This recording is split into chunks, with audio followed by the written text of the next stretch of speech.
stop, but it was definitely somewhere close to here.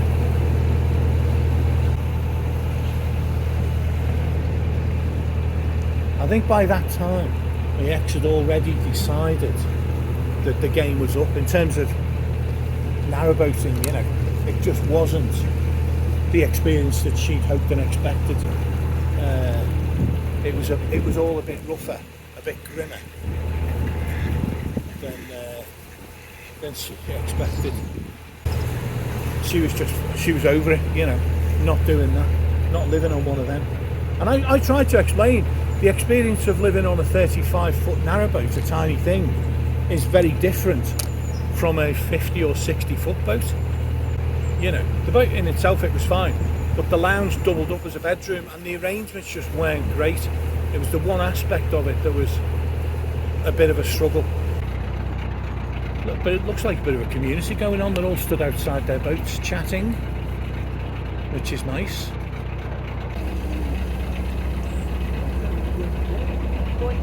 Morning. Hi. Oh, sorry, afternoon. I beg your pardon. Where are my manners?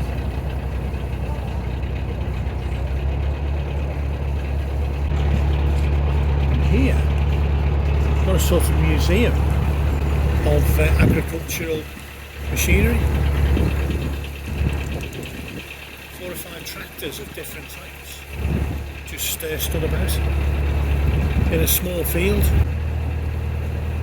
So that was the Ansty experience, and back in the day, this was our final little cruise on that hire trip. And I think, to be fair, my ex was just glad to be off the thing. We were both exhausted because we didn't sleep well on the tiny little bed arrangement. But, you know, I tried to explain. I said, you know, on a bigger boat it wouldn't be like that. You'd have a proper bathroom. Because the shower, there was a shower on it, but it was sort of the size of a coffin. This is not, I don't want to slag down the company either, by the way.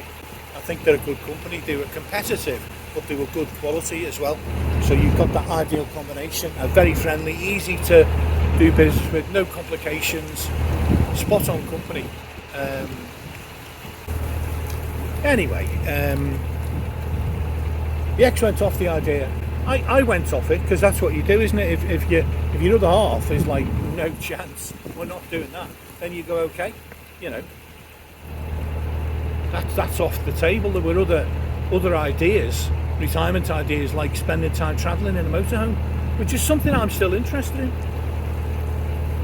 We're doing about 3 miles an hour, so I would say maybe another hour's cruise. But that's not the end of the thing. Sorry, I'm getting confused. That's to a place called Rose Narrowboats, the hire base, and there I'm going to take on coal, as they used to say on the Titanic.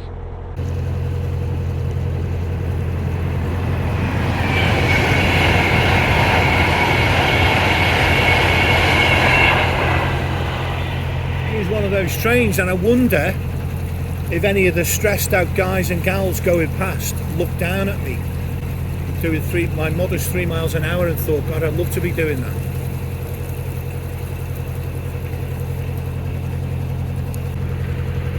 So let's see.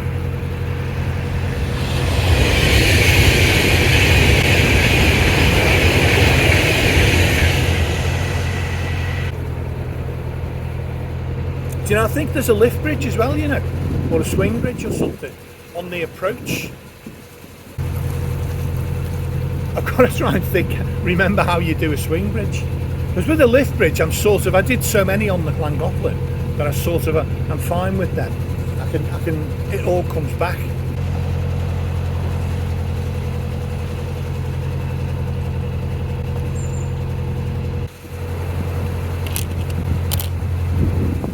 We're into a dead straight stretch, and I'm pretty sure that this is going under the M6. Yeah. How can we be seeing so much of the M6 on one day? What is going on? And for once, it's moving as well. I can hear the traffic moving. which wasn't the case far too many occasions when I used it. You wanted isolation. Fill up your water tanks, you know, empty your toilet, get yourself ready, come out here in winter as well, and you will not see anyone for as long as you want, basically, till you run out of water.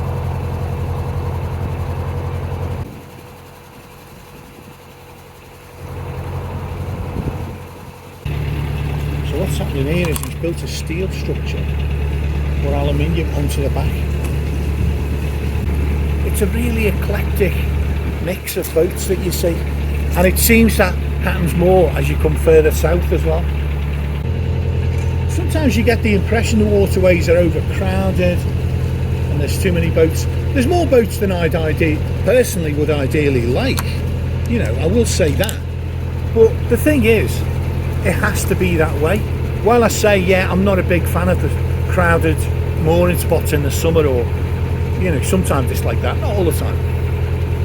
I say that in the full recognition that it has to be that way. You need those boats. CRT need that licence money. Yeah, it is. It's a swing bridge. So that's Rose narrowboats up ahead. So I'll take a couple of revs off.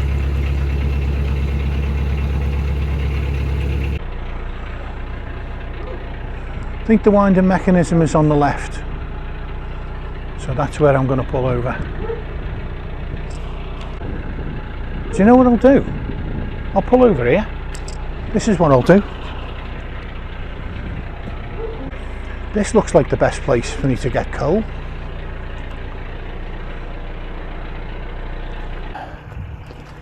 This'll do. Right. It's a fair way out, look at that.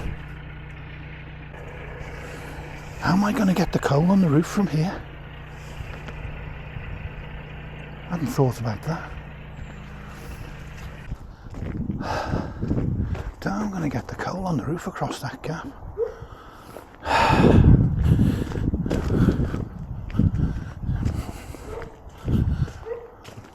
I think what I might do, I'll bring it here. That's what I'll do. I'll load it here. Oh no. Oh no. I should have rung. It's out of season. Oh no. Here comes a little GRP. Right, so. I was just going to come through the other way, so why not? You open it and go through, and then I'll come through and close it behind me. No problem. How do you open it? You've got a windlass. I think you need a wind. Yeah, we've got one. You've never been through. I've never, you know, I to be honest, I don't know. It might just be that it pulls or something, yeah?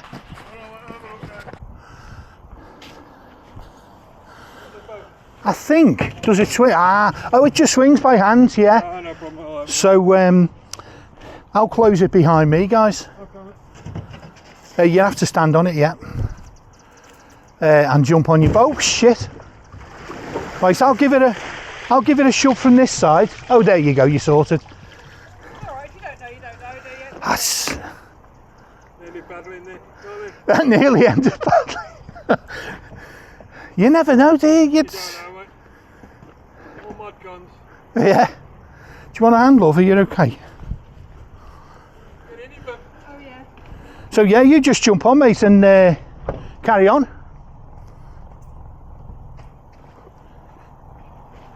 And I'll come through and close it. No worries, guys. Thank you. You saved me a job as well.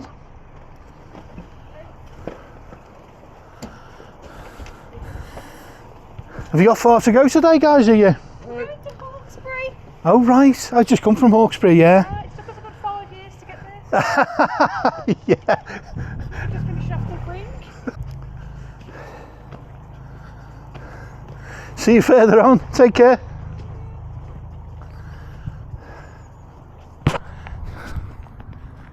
Right, so change of plan. Luckily, I've got enough coal for a few days anyway. got a week's worth, so that's no problem. And I'll come back here, I'll do a U-turn. It's a bit of faff, but it's only a couple of miles either way, so it's not the end of the world. Right, mind stepping off. Let's get on. You know what?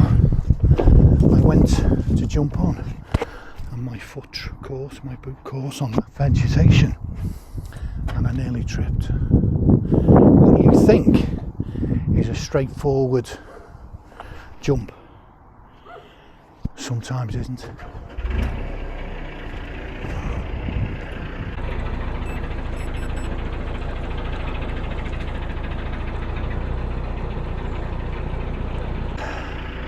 Afternoon, folks.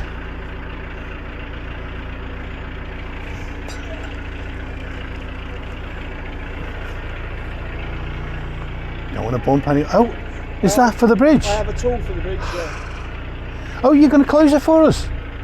What a gentleman, thank you. Do you know when they're open? Are they open tomorrow? Monday. Monday. I could do some cold, you see, that's the...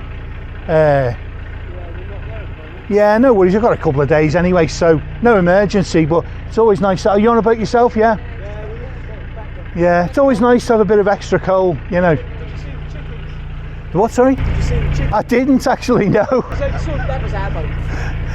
What a clever little thing, I'll remember it next time. That's a cracking little idea, isn't it? There you go. That's what you get when you live here. Trust the boater to come up with that. Anyway, thanks a million, guys, much appreciated. Say hello to the chickens for me. Bye bye.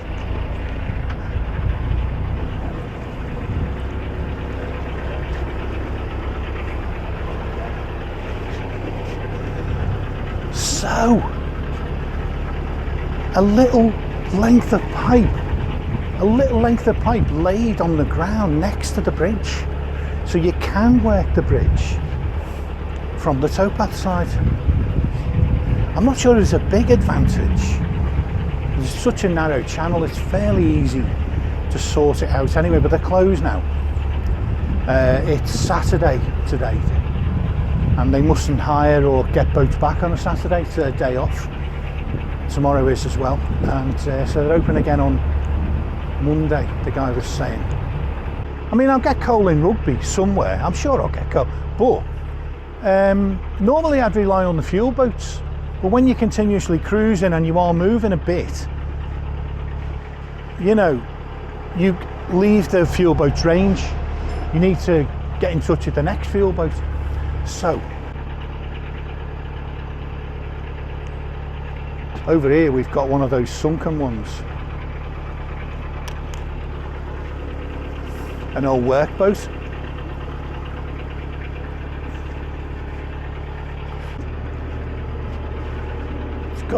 This has got a different feel to the Ashby, this. It's not, the land isn't as flat. It's more undulating, and it's a darker green. The hues of green in the grass and the trees and everything, they feel darker. Now I don't know if that's because it's just heavily overcast day. Just subjective perception of mine going on somewhere, but that's the way it feels. It's a darker, richer green, but I mean, you know, we haven't come into a different time zone. I mean, it's only it's 10 miles away, so if it is true what I'm saying, it's just this bit. Is there a boat? I feel like there's a boat coming towards me now. Yeah. So let's see how he goes. There we go. Looks like we're golden. Stress free. How's about that?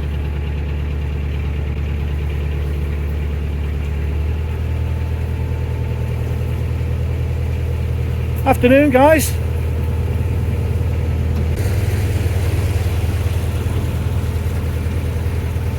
The one on the tiller never even acknowledged. The one next to him was very polite, well, very sort of friendly.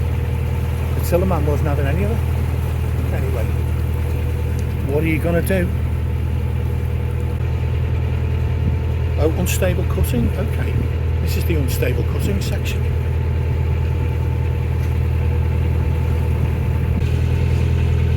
So that is the unstable cutting, and clearly they're working on it to make it less unstable.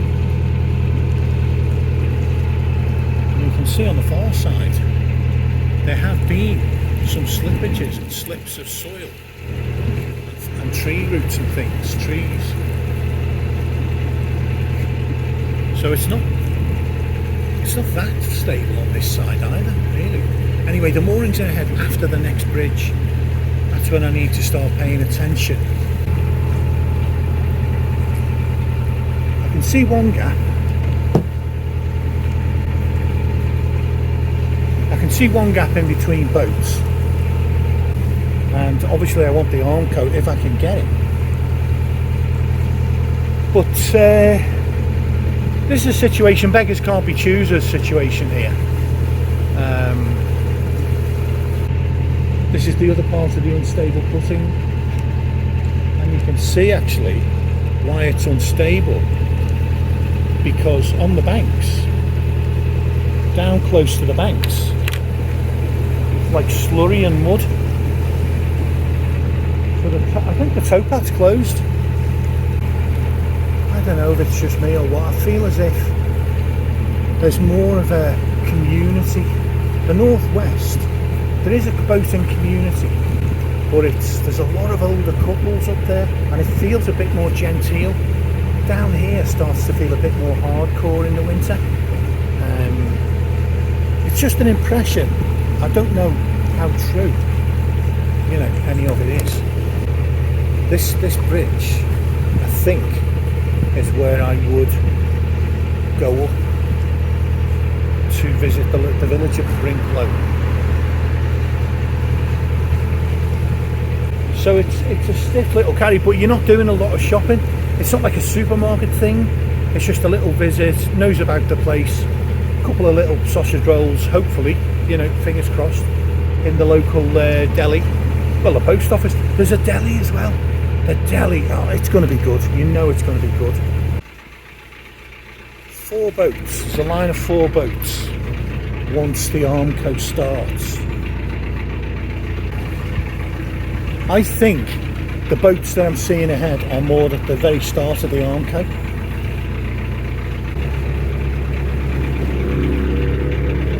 Oh, right. There might be a spot. This spot I can do, yeah.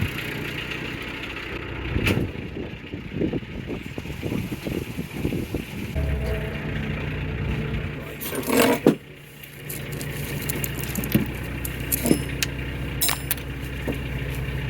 crappy parking, but it'll do. Well,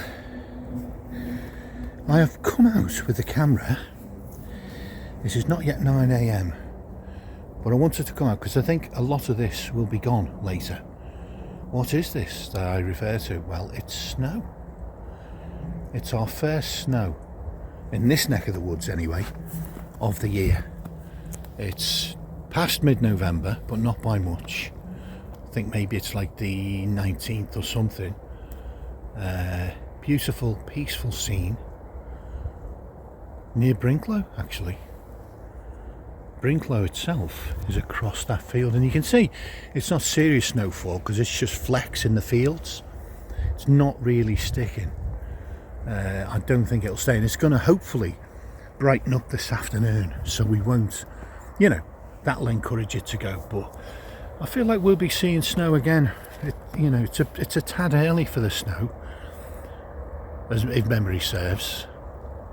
This is a tad early to see our snow, but we'll see what happens. It might just be a one-off. Can you tell I'm no great fan of it? I mean, it looks nice. It does look nice. It looks very different. But I've got to go into the village of Brinklow, up this track and along the side road, and that's going to be a bit scary. There's a couple of potholes. It's not a fantastic road, and it's sloped as well. So going in on it's only a mile over there, but it's just handy on the bike if you've got stuff to carry. So that's for later, but for now We're a bit above zero. It's not frozen. The canal's not frozen. It went a bit below zero last night, but it's sort of warmed up a little bit, and I think a bit more later. Well, here we are, the winter wonderland of the snow-filled towpath. The first snow of 2024.